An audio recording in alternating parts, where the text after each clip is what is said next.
समरिया रे गोइया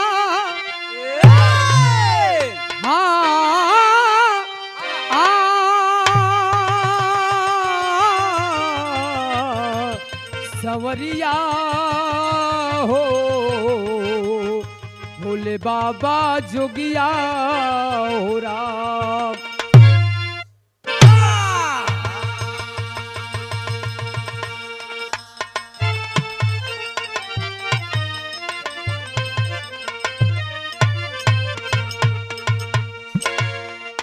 अच्छा भैया, हम भोजपुरी लोकगीत गायक आशीष सोनकर आप लोगों के बीच में एक पारिवारिक चित्रण बिरहा गाने जा रहा हूं। मुझे आशा नहीं पूरा विश्वास है आप लोगों के आंख से आंसू आवे या ना आवे। ए भैया, एक बार इस बिरहा के सुन के करेजा जरूर पिघल जाई। एक परिवार का गार्जियन कैसन होके के चाहे। यहाँ बिरहा में 4 लाइन भूमिका है गुरुजी।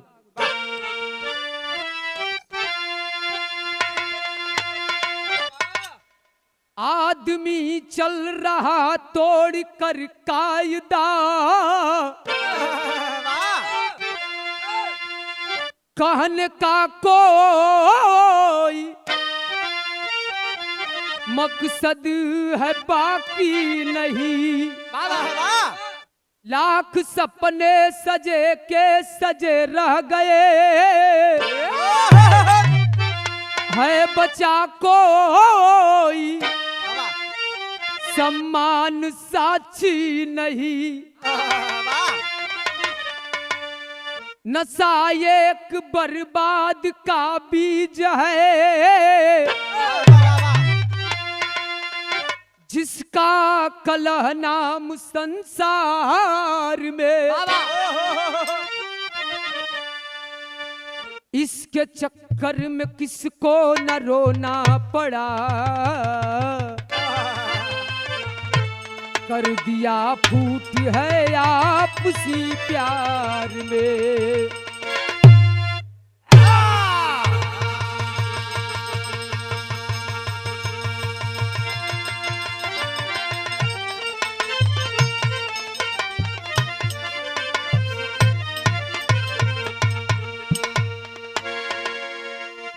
नशा एक बर्बाद का बीज है, जिसका कलह नाम संसार में। इसके चक्कर में किसको न रोना पड़ा, कर दिया फूट है आपसी प्यार में। यहाँ गजल है गुरुजी।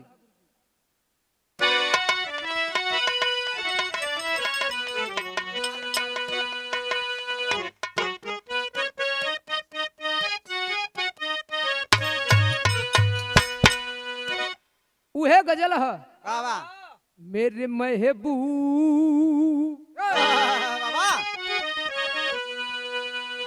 मेरे महबूब मेरे साथ बड़ा चाल किया।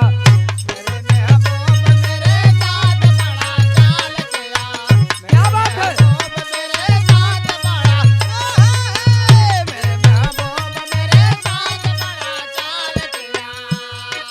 मेरे महबूब मेरे साथ बड़ा चाल किया।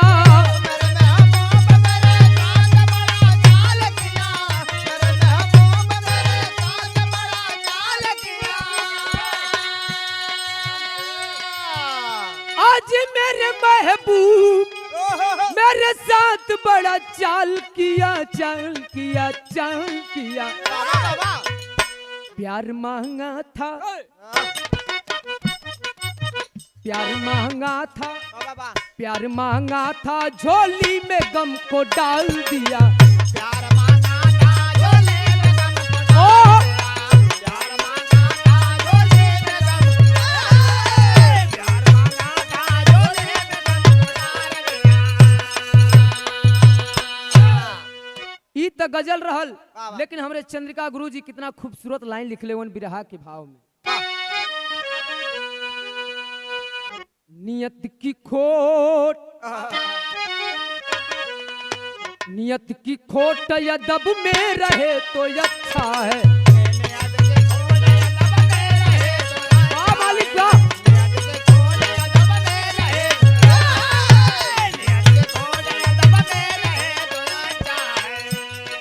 नियत की खोट अदब में रहे तो अच्छा है।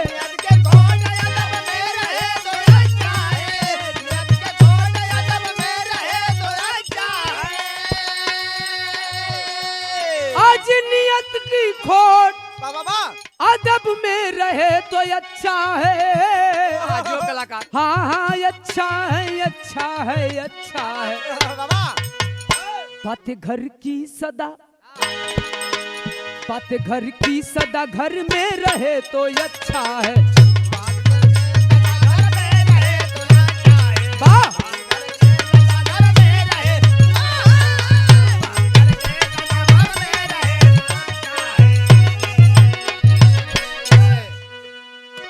ये हमें से हमरे बिरहा की कहानी की शुरुआत हो गई। आप लोग एक एक लाइन पे गौर करिए। हाँ कैसे लाल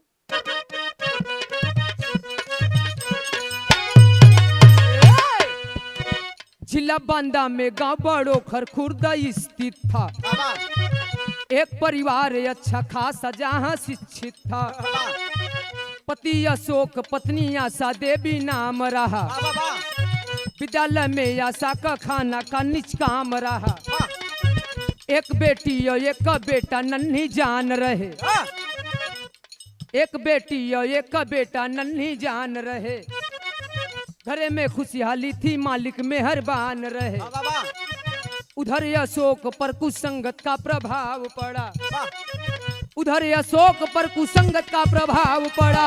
उधर अशोक पर कुसंगत का प्रभाव पड़ा। आदती दारू बाजू से उसका लगाव जुड़ा।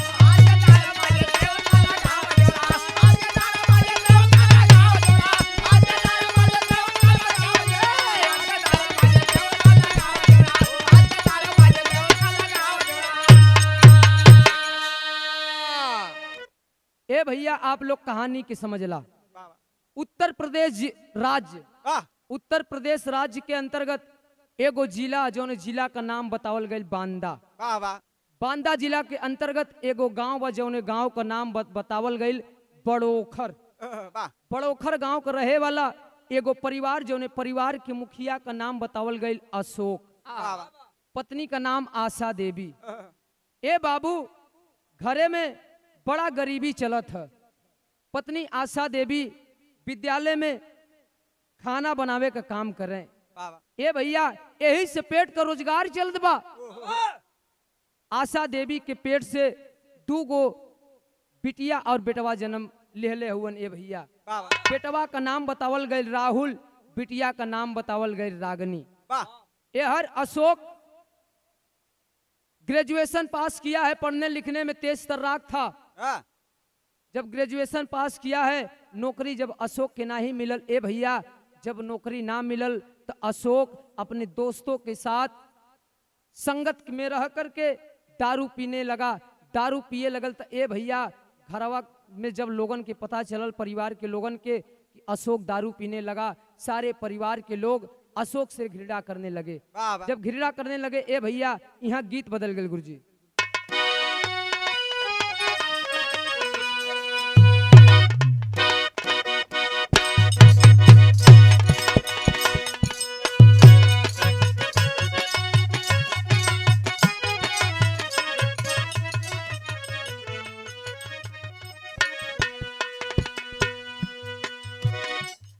कौनो दुलही नए नए गौना भइल बा अपने ससुराल में आइल है। एक दिन अपने दुल्हवा से एक बात कहत है। क्या कहत है? सैया जन जात सूते दलानी में।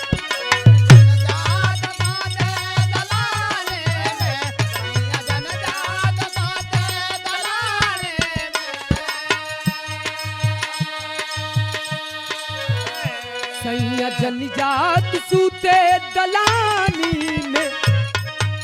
अगिया लागल बा हमरी जवानी में। क्या बात है?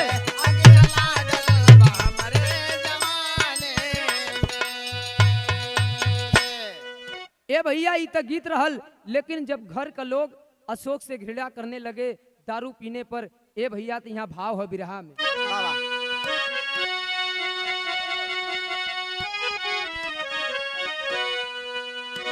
ढिड़ा माने लगे लोग पियाई से,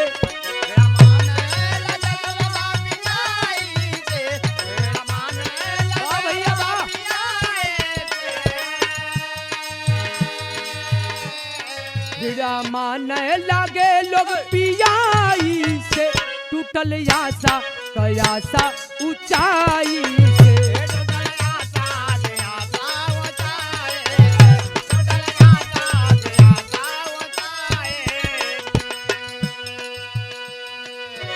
ए बाबू, अशोक दारू पीना नहीं छोड़ा।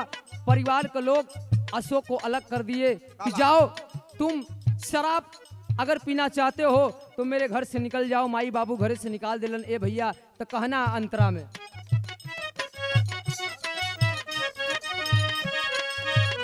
अशोक का शराब से खराब भइल दतिया, बनवल बनाई भइल चौपट गिरस्तिया।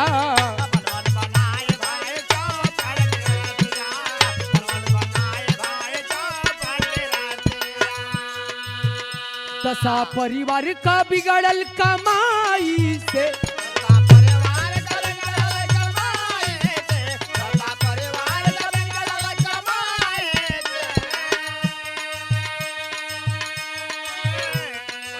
दशा परिवार का बिगड़ल कमाई से, टूटल आशा कयासा ऊंचाई से। ए भैया, जब अशोक दारू पीना नहीं छोड़ा, परिवार के लोग नाराज हुवन अशोक से। ए भैया, एक दिन का बाद बा, अशोक के पास शराब पिए बदे पैसा ना बा। ए भैया, जब पिए बदे पैसा ना बा, अशोक जब पिए बदे पैसा घटल बा ए बाबू, तो घरे का जवन लोटा बर्तन रहे वही के बेच के अशोक शराब पिए।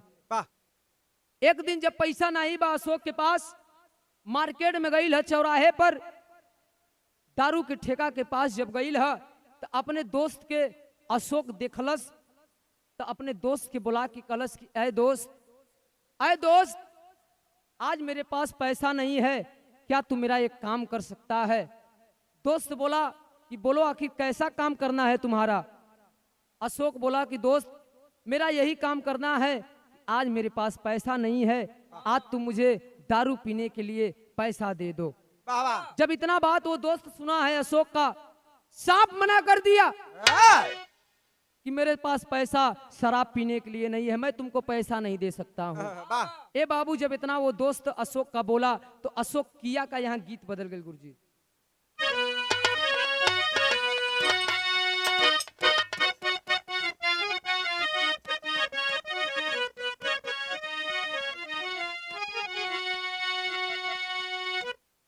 हंसी हंसी पनावा, हंसी हंसी पनावा, ए बाबू खियावे रे बेईमनावा। अपुआ तब से परदेस हो, अपुआ तब से परदेस। ओही रे चुनरिया में तगिया लगाई दिहलू, मरलू करे जवई में तीर हो, मरलू कर जवई में तीर। ए भैया, ई तो गीत रहल, लेकिन जब अशोक अपने दोस्त के बुलौलस है तो अशोक का जब दोस्त आइल है तो अशोक अपने दोस्त से एक बात कहत है।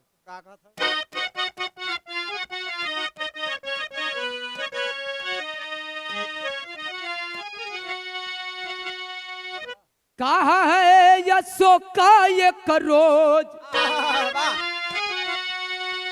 ए बाबू साथी से बचनिया, आजू कैदा मदद हमार, आजो कैदा मदद हमार। कर्जवा के बदले ये का ए बाबू कर्जवा के बदले ये रात के लुगाई देबे बिसरी ना कबऊ पकार हो। बिसरे ना कबो पकार। ए भैया अशोक अपने दोस्त से यही बताया कि दोस्त अगर तुम मुझे आज दारू पीने के लिए पैसा दे दोगे तो जानते हो मैं क्या दूंगा तुम्हें। अशोक का दोस्त बोला कि क्या दोगे तुम मुझे। बोला कि मैं तुझे अपना सबसे कीमती सामान दूंगा। वाह वाह। उसका दोस्त सोचा कि आखिर इतना कीमती सामान कौन है उसके पास। वाह। अशोक बोला कि अगर तुम मुझे दारू पीने के लिए आज पैसा दोगे तो मैं अपनी पत्नी अपनी अर्धांगिनी को तुम्हारे हवाले कर दूंगा एक रात के लिए। ए बाबू गौर करिएगा आप लोग कि एक शराबी अपने नशे के लिए अपने पत्नी अपने अर्धांगिनी का सौदा कर रहा है। वाह वाह। ए बाबू ए हर आखिरकार देखा जब इतना बात वो अशोक का दोस्त सुन ले बा गईल बा ठेका पर से दारू दिल ठेका के पास जब गईल है अशोक का दोस्त तो अशोक के लिया के एक शीशी दारू दिहलस। ए भैया अशोक जब दारू पियलस है एक शीशी बोला कि अरे दोस्त इतने से मजा नहीं आ रहा है, क्या तुम मुझे एक शीशी दारू और पीने का बंदोबस्त कर दोगे। वाह वाह। उसका दोस्त फिर गया दारू के ठेके के पास एक शीशी दारू लाके और दिया है। जब अशोक दारू पियलस है तो नशा में जब चूर भइल है ए भैया नशवा में जब हो गई है तो करत का है यहाँ गीत बदल गए गुरुजी।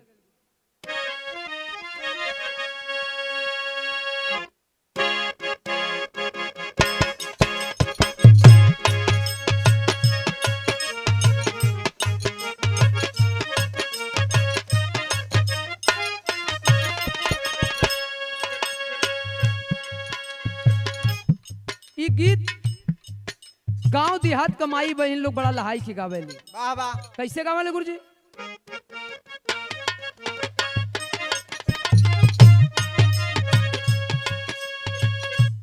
पिया परदेश गईल तार लागो टोपिया में पिया परदेस गइले तार लागो टोपिया में। पिया परदेस गइले तार लागो टोपिया में। ए बाबू ई त गीत रहल वाह। लेकिन अशोक दारू पीने के बाद जब नशे में होकर के अपने दोस्त को लेकर अपने घर की तरफ चला है। ए भैया जब घरमा जब गई है तो करत का है नारी खातिर ए बाबू हो बाबा क्या बात है। नारी खातिर सब दुख सहले राम काटा कुसावा में। नारे काट सब दुख सहले राम काटा कुसावा में। नारे काट सब दुख सहले राम काटा कुसावा में। संघर्ष झेले सीता घाम काटा कुसावा में। नारी खातिर सब दुख सहले राम काटा कुसावा में। नारे काट सब दुख सहले राम काटा कुसावा में। नारे काट सब दुख सहले राम काटा कुसावा में। राम काट कुसावा में। राम काट राम काट कुसावा में। राम काट कुसावा में। नारे काट सब दुख सहले राम काटा कुसावा में। नारे काट सब दुख सहले राम काटा कुसावा में। नसवा में धूर्त दोनों आए घर रतिया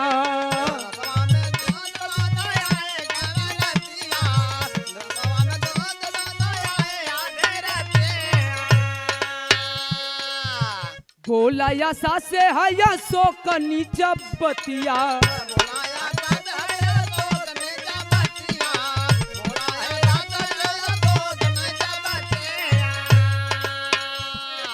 अरे प्यारी एक कराया प्यारी एक कारा आज काम काटा कुसावा में। काम काटा कुसावा में नारी खातिर सब दुख सहल राम काटा कुसावा में। ए बाबू, जब अशोक घरे अपने पहुंचल है, अपने पत्नी आशा देवी के बुला के कलश की, अय आशा, अय आशा, कहाँ हो? आओ मेरे पास, तुमसे कुछ काम है। ये भैया वो आशा देवी अपने पति अशोक के पास जब पहुंची है कि बोलिए सैया, बोलिए सैया, आप बाजार पे गए थे, बाजार में गई रहला सैया, का लेके आयल हुआ घरे? वहां लइकन भूखल हुआ सैया, कुछ खैले नहीं खे हुवन। अशोक बोला कि रे पागल, मैं बाजार तो गया था लेकिन खाने का सामान लेकर नहीं आया हूं, तुमको आज मेरा एक काम करना पड़ेगा। अशोक अपने पत्नी से बोला कि तुमको आज मेरा काम एक करना पड़ेगा। आशा बोलस कि सैया कवन काम है, बतावा हमके, जवन हमसे हो सकी हम आपका सहायता आपका जरूर करब। ए भैया अशोक बतौलस कि ज्यादा कुछ काम नहीं करे के है, तुमको यही करना है, ये मेरा दोस्त है, मेरे दोस्त के साथ तुमको एक रात गुजारना है। ए बाबू, जब इतना वो अपने हिंदुस्तान की अबला नारी सुनती है, कहती है कि बार सैया, का कहत हुआ सैया, का कहत हुआ, हम तो हर अर्धाग्नि है, हम तो हर अर्धाग्नि है, तू का कहत हुआ? याद कर सैया, एक समय रहल भगवान श्री राम माई सीता बदे चल गए लंका में रावण के मारे बदे। एक आप हुआ सैया कि अपने पत्नी का सौदा करत हुआ। जरा सोचिए सैया, वो दूसरा समय था ये, लेकिन आज का समय बाबू का है कि दारू के लिए, शराब के लिए, नशा के लिए अपने पत्नी का सौदा कर रहा है। यहाँ टेरी का भाव हो गुरुजी।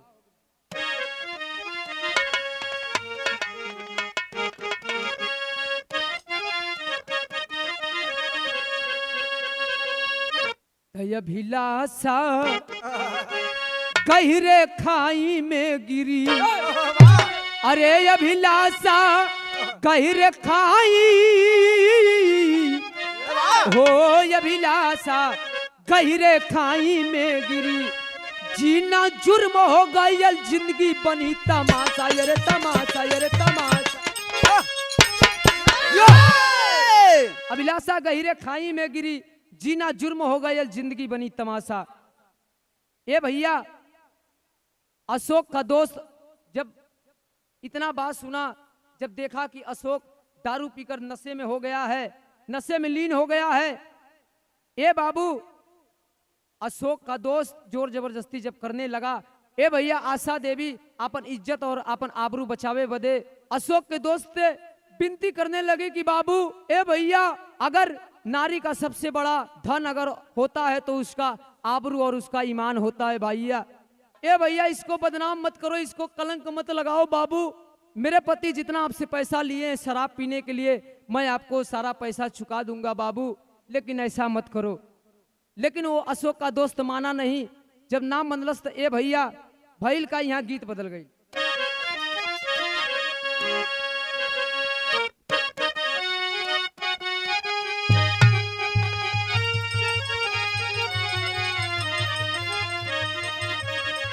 वह गीत है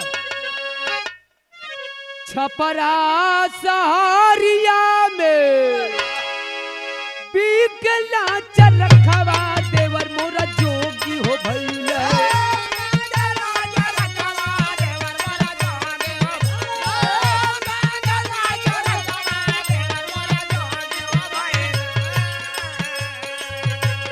देवर मोरा जोगी हो भैया, चरखा हो मंगई लहरेदार, देवर मोरा जोगी हो भैले।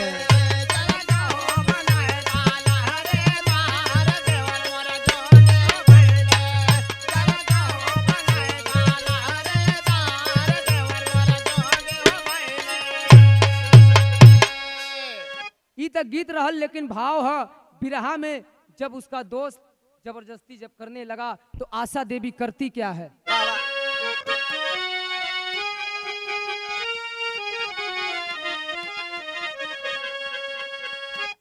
बेडर परवान कैली, आशा वही घरिया 16 हो नजरिया भैली।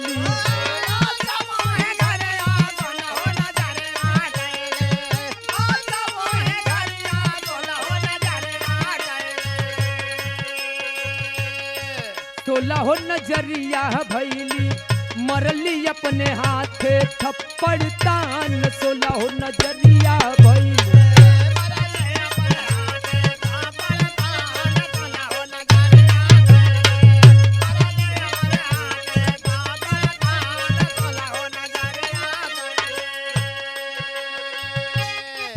चाकू उठवली न हथवा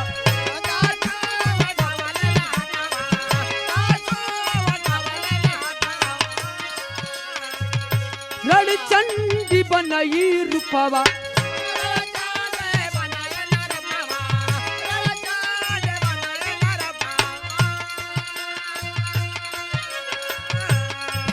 पेट में घुसाई छुरी, पेट में घुसाई छुरी करली समरिया। 16 हो नजरिया भैली।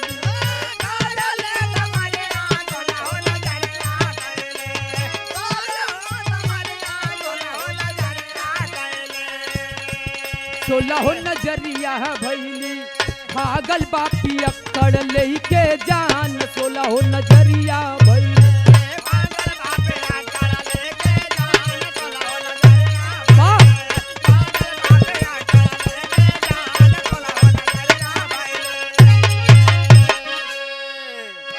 ए भैया जब उसका दोस्त नहीं माना आशा देवी मजबूर होके उसके सामने एक सब्जी काटने वाला चाकू दिखता है। ए भैया जब उसके नजर से चाकू पर जब नजर पड़ल है आशा देवी का चाकू उठा के और अशोक के दोस्त के जब वहीं मारना चाहती है तब तक अशोक बीच में आ गया। गलती से आशा देवी के हाथ से अशोक के चाकू लग गई भैया। जब अशोक के चाकू लगल बा अशोक दुनिया छोड़ के चल गई हो। जब दुनिया छोड़ के अशोक चल गई जब उसका दोस्त अशोक का देखा कि अशोक तो मर गया, अशोक तो जब मर गया है इतना मौका पा करके उसका दोस्त घर से भाग गया है, निकल के भागल है। ए भैया ये हर पूरे गांव में चर्चा फैल गई है कि आशा देवी अपने पति अशोक का खून कर दी है। ए भैया देखते देखते पूरा गांव जवार के लोग इकट्ठा हो गईलन अशोक के दरवाजे पर। धीरे धीरे पुलिस प्रशासन के लोग भी अशोक के दरवाजा पे जब आ गईलन तो ए भैया भइल का है कि आशा देवी के पुलिस वाले उठा करके लेके गईलन है जेल की तरफ। ए बाबू जेल में ले गईलन। ए हर अशोक का गांव का लोग मिलके दाह संस्कार ले जाके कैलन। बचवन छोट छोट हुवन। पुलिस प्रशासन आशा देवी को तो जेल में बंद कर दी। वही पुलिस प्रशासन फिर आके अशोक के दरवाजे पर लड़का राहुल और रागनी लड़की के उठा के लेके गईलन हॉस्टल में रख दिलन पढ़ल बदे। सरकारी अनाथालय में लड़की रागनी को लड़की के हॉस्टल में रख दिए और लड़का राहुल को लड़कों के हॉस्टल में रख दिए पढ़ने के लिए। ए बाबू एहर धीरे धीरे दिन बीते लगल। एहर आशा देवी जेल के अंदर अपने बचवन के अपने पति अशोक के बारे में सोच सोच के रोवत थी भैया। यहाँ गीत बदल गई।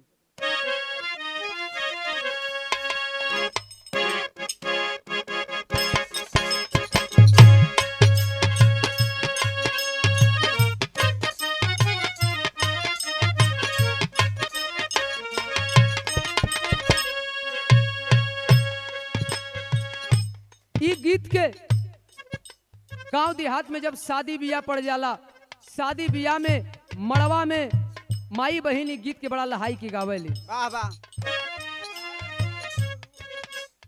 झाझर मड़उआ जिन छवैया ये बाबा हो, झाझर मड़उआ जिन छवैया ये बाबा हो, लगी है सूरज देव के घाम हो।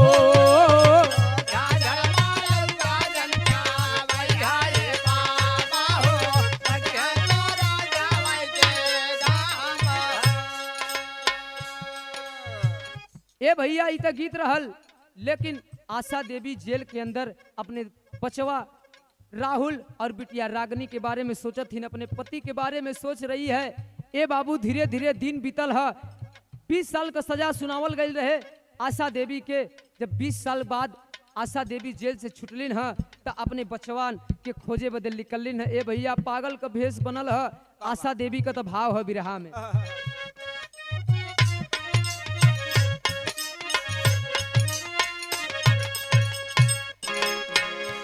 मन मनया संरुवई ए बाबू सोच सोच दिलवा में। मन मनया सारुवई सोच सोच दिलवा में। हमरो तो उजरल सना सारा हो।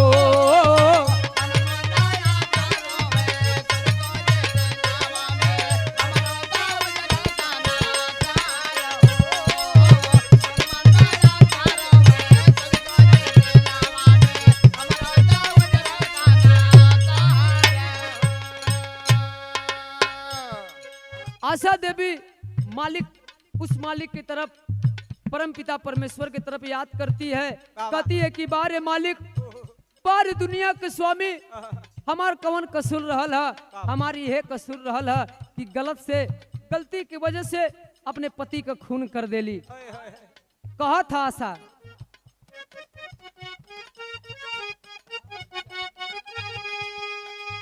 जवने गदेलवन के पाल पोस सोजा रखली। अरे अपन से दूर नहीं यही बबुअन के कैली। क्या बात है? अरे कल पहली बचवन बिना बंदा कोठरिया में।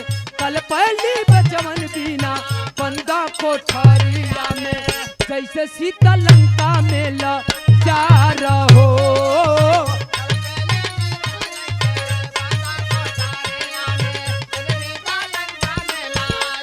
वाह भैया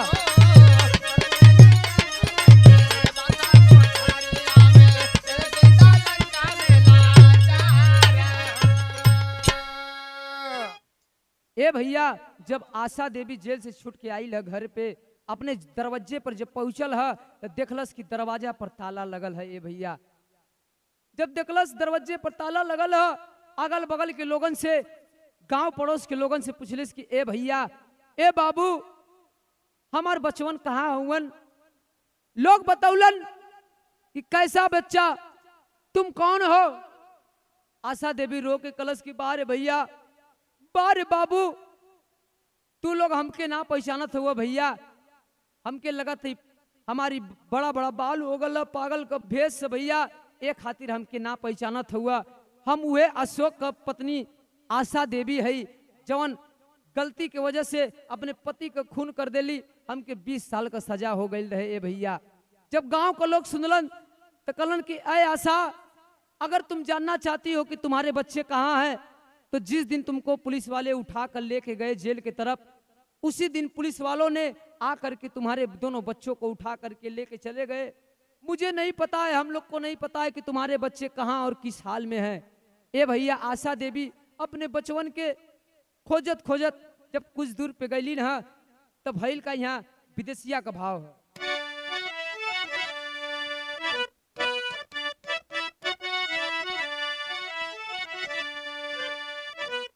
तो सजा कट जलिया से आशा घर अली हो। टोला या मोहल्ला खोजे गोदी कई रतनावा। सुख के धारा में डूबल ममता मतरिया के मिल नहीं पता रगनी राहुल का ठिकानावा। होई के अच्छे तगिरी गईली धरतिया पे लुटले से पहले लुटाई कर के धनावा।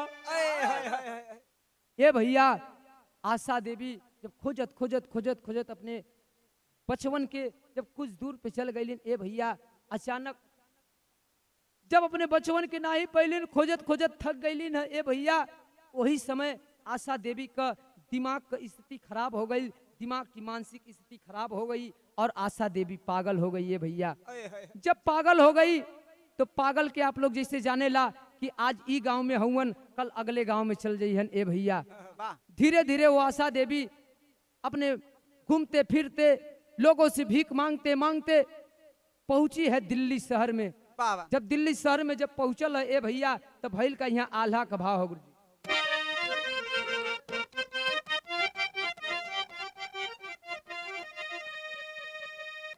हाय राम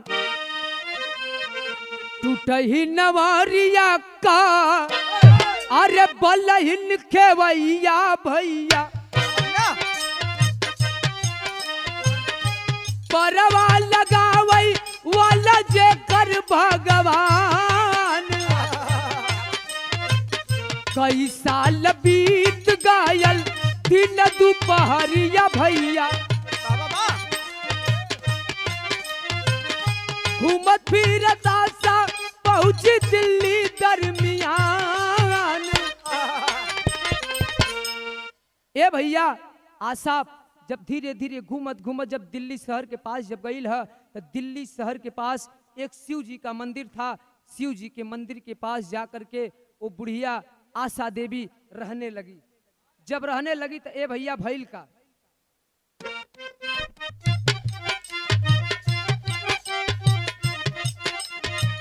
दिल्ली थानवा के पास शिव का मंदिरिया बाबू वाह वाह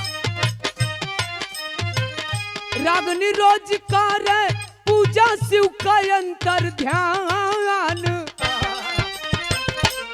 आशा यऊ रागनी का भयल मुलाकातिया भैया धर्म का मतारी मन के कैली सम्मान। ए भैया ए हर आशा देवी जब मंदिर पे रह लगलिन तो एगो लड़की रहल जो लड़की का नाम बतावल गए रागनी। रागनी उस शिव जी के मंदिर पे रोज पूजा करे आवे। आशा देवी से जब मुलाकात भइल बा जान पहचान कुछ बढ़ल बा तो आशा देवी उ रागनी के अपन धर्म के बिटिया माने लगलिन और रागनी आशा देवी के अपन धर्म का मतारी माने लगलिन। ए भैया रागनी बुढ़िया मतारी के ऊपर दया आ गई। बुढ़िया मतारी बदे आशा बदे अपने क्वार्टर से अपने रूम से बढ़िया बढ़िया खाना बना के जब लियावे ए भैया तो बुढ़िया जब आशा देवी बढ़िया खाना भोजन करे लगलिन तो उनके दिमाग का मानसिक स्थिति ठीक होने लगा। जब दिमाग का मानसिक स्थिति ठीक होने लगा ए भैया ये हर एक दिन का बात बा रागनी जवन लड़की रहल 2 दिन से मंदिर पे पूजा करे नहीं आवत बा। ए भैया ये हर आशा देवी 2 दिन से मुलाकात रागनी से नहीं होत बा। अगल बगल के लोगन से पूछलिन कि ए भैया ए बाबू यहाँ एगो लड़की पूजा करे रोज आवेली 2 दिन से नहीं आवत आखिर बात का बा। मंदिर का पुजारी बतौलन कि माई जौने लड़की का तू बात करत हऊ उ लड़की कोई और नहीं है। उ लड़की ई क्षेत्र का दरोगा है ओकर नाम है रागनी। रागनी दरोगा साहब है क्षेत्र का दरोगा है। ए भैया जब इतना बात आशा देवी सुनलिन तो दंग रह गईलिन कि एक दरोगा होकर के मेरी इतना सेवा कर रही है आखिरकार वो आ क्यों नहीं रही है। पुजारी जी बतौलन कि कल दिल्ली शहर में दंगा हुआ था। दंगा में पथराव हुआ था। पथराव में गई थी। दंगा के बीच में जब वो रागनी दरोगा साहब जब गई उसके सर पे काफी चोट लगला की वजह से अपोलो के हॉस्पिटल में दिल्ली का सबसे बड़ा हॉस्पिटल अपोलो हॉस्पिटल में भर्ती है। जिंदगी और मौत के बीच में जूझ रही है। कोमा में चली गई है। इतना जब आशा देवी सुनती है ए भैया नंगे पांव दौड़ते दौड़ते हॉस्पिटल की तरफ जब गई। जब हॉस्पिटल की तरफ गई है ए भैया हॉस्पिटल के बाहर जब पहुंचल है गेट के पास कर्मचारी लोग मना कर दिए कि आए बुढ़िया कहां से आई है कहां तुमको जाना है। आशा देवी बतौलन कि ए भैया एगो हमार जान पहचान का बिटिया बाड़ी वही से मिले आइल बानी हम। कर्मचारी लोग बोले कि जाओ अभी तुम नहीं मिल सकती हो। उसको पागल समझ के ए बाबू भगा दिलन गेट के पास से।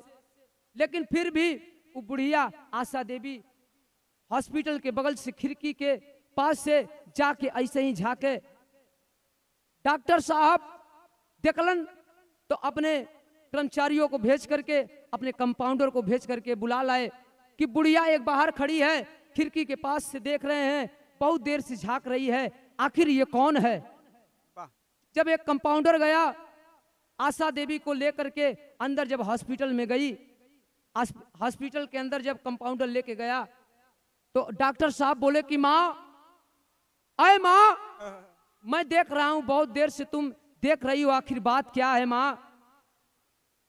आशा देवी बतौलन कि डॉक्टर साहब बतिया कुछ ज्यादा नहीं बा, ई जौन आपके हॉस्पिटल में भर्ती है ई हमार धर्म के बिटिया है, हम इनकर धर्म का मतारी है, इससे ज्यादा कोनो रिश्ता ना है हमार। डॉक्टर साहब बतौलन कि आखिर तुम कौन हो माँ, तुम्हारा इस दुनिया में कोई नहीं है क्या। जब इतना बतिया बतौलन, डॉक्टर साहब जब पूछलन आशा देवी से, माई आशा देवी रोक के बात करने की बारे डॉक्टर साहब ई का कहत हुआ। डॉक्टर साहब हमार दुनिया में सब कुछ रहल, हमारे एगो बेटी रहल जोने बेटी का नाम बतावल गई रागनी, एगो हमार लड़का रहल जोने लड़का का नाम रहल राहुल। 20 साल पहले अपने पति का हम गलती से खून कर देली और हमरे बचवन का पता आज तक नहीं चलल, पता न कौने हाल में हमार बिटिया रागनी और बेटवा राहुल हवन। इतना बात जब माई आशा देवी बतौलन कि तब तक डॉक्टर के आंख से आंसू आ गया। ए बाबू, डॉक्टर साहब रोने लगे। डॉक्टर साहब जब रोने लगे तो रो करके एक बात कहे, ए भैया, यार आशा देवी जब ही इतना बतौले के बाद हॉस्पिटल के दरवाजा से बाहर निकलना चाहती है, डॉक्टर साहब वो बुढ़िया आशा देवी का हाथ पकड़ के एक बात कलन, यहाँ खड़ी का भाव है।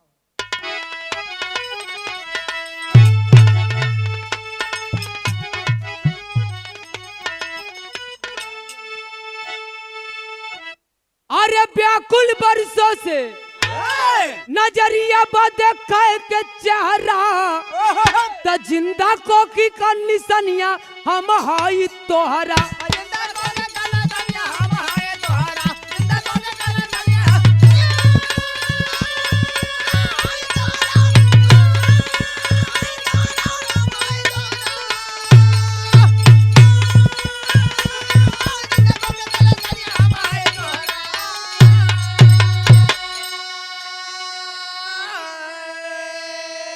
ए भैया, जब इतना डॉक्टर साहब बतौलन कि माँ, अरे माँ, जिस बेटे को तुम्हें इंतजार है वो बेटा कोई और नहीं माँ, वो बेटा मैं तेरा राहुल हूँ माँ। जब इतना बात आशा देवी जब सुनती है, राहुल का नाम जब सुनती है, तो अपने बेटे डॉक्टर साहब को गले से लगा के रोने लगती है कि बारे बेटा, अगर तू राहुल है तो मेरी रागनी कहाँ है बेटा, मेरी रागनी कहाँ है। डॉक्टर साहब बतौलन कि माँ, जिस दिन तुम चली गई थी जेल में जब चली गई तो हम लोग को पुलिस वाले उठा कर ले गए, बहन को लड़की के हॉस्टल में रख दिए पढ़ने के लिए, हमें लड़कों के हॉस्टल में रख दिए माँ, मुझे बहन का आज तक पता नहीं चला। ए भैया, ई बतिया के सुनत के रहल, बगल के बेड में भर्ती जौन रहलिन रागनी दरोगा साहब, उनके कान में जब आवाज गई राहुल का और आशा देवी के जब कान में आवाज गई है, कोमा में भर्ती रहलिन रागनी दरोगा साहब, लेकिन उनके पास जब होश, कान के पास जब आवाज गई तो धीरे धीरे जब होश में आई तो पानी का जो बोतल लगा था फेंक करके तुरंत गई है दौड़ते दौड़ते, पानी का बोतल फेंक करके अपने भाई राहुल और अपने मतारी आशा देवी के जब पास पहुंचलिन तो रोवे लगलिन। ए भैया, तीनों लोग रोवत हैं जैसे एक गैया अपने बछड़ा के पाक रोवे ले, वही तरह भाई बहन और महतारी तीनों रोवे। भाव है,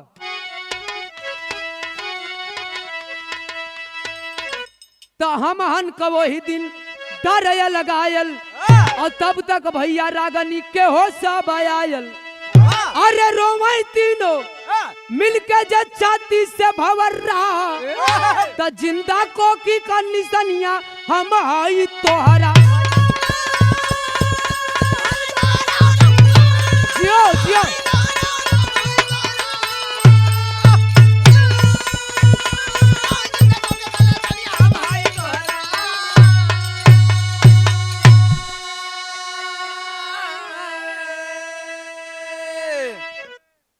ए ए भैया ई बिरहा से ये है आप लोगन के हम बतावत बने कि आप लोग जब तक रहेंगे नशा से दूर रहेंगे, नशा से अगर दूर रहेंगे तो परिवार आपका स्वस्थ और सुरक्षित रहेगा, नहीं तो अशोक और आशा की तरह आप लोगों का परिवार भी बिखर जाएगा। नशा से आप लोग दूर रहेंगे। आखिरी में गुरु घराने का परिचय।